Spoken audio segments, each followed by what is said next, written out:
medicinal herbal directive, which guarantees that you will not have access to the full range of herbal products, medicinal products that you need to have if you choose not to use drugs, needs to be re-examined. The entire position of the European Union and its member states toward so-called alternative medicine needs to be re-examined as part of this total picture. And in the same way that we are the mainstream, there is nothing alternative about alternative medicine. It is good medicine practiced by a few.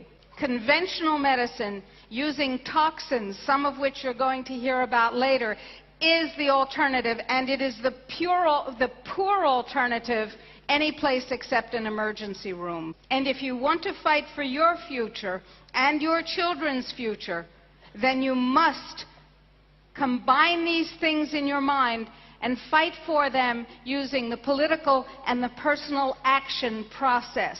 So where can you sign this letter? I'm so glad you asked. There are two websites. The first is infokrieg.tv, Alex's website. And right now, I'd like you all to join me in thanking Alex for his work, his brave, determined, vitally important work. Ich möchte, dass mir dankt für meine Arbeit.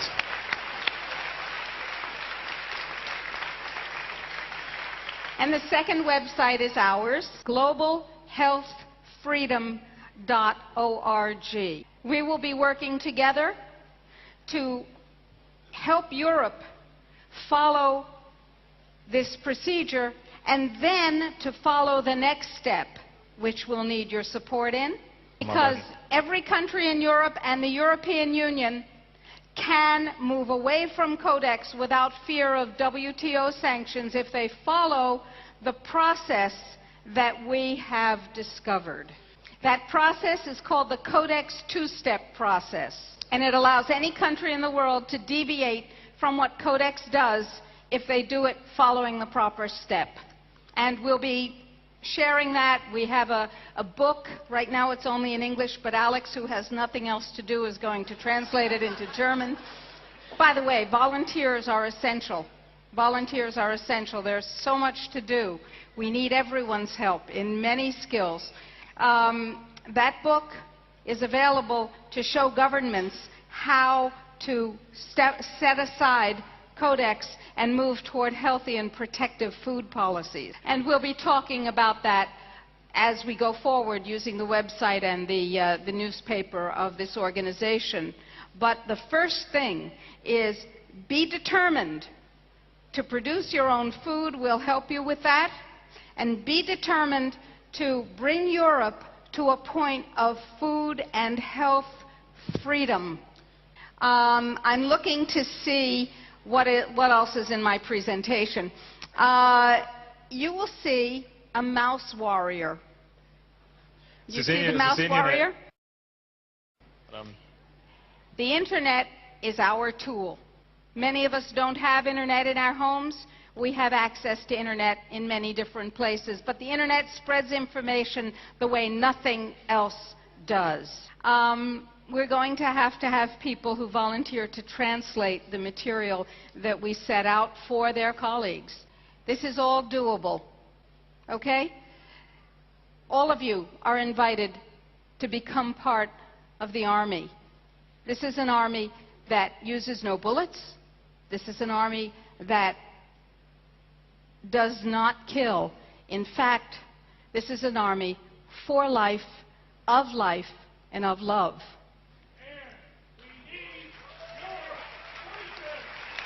We do.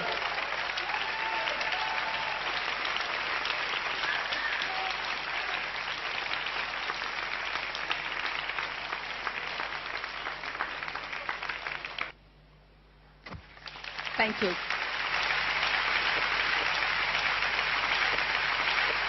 Thank you so much.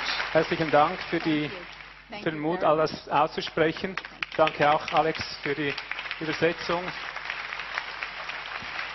Rima, you talked about some key individuals who started not just Codex, but started modern medicine. I mean, it seems to be a contradiction. Well, what happens if the pharmaceutical industry kills off all the consumers? Well, here comes in the people above the industry. It seems confusing and contradictory on the face of it, and I wanted to make two comments. So I'm very glad that you asked that question. The first comment is that in a consumer-based economy, what we're talking about makes no sense. In a consumer-based economy, you want more people to buy more things. But you remember in my talk that I talked about the neo-feudalists. We are moving toward a new economy. You may notice that the economy that we've all grown up with and understand is in its death throes. And this is no accident. This is engineered, carefully engineered over a very long period of time. The new feudalism does not need consumers. The new feudalism, which has been predicted for hundreds of years, needs three classes of people. The new feudalism, as defined by the new feudalists, needs, first of all, the neo-aristocrats. The second class is their servitors, their servants, their serfs. And the third class is their technicians. In their insane planning, that comprises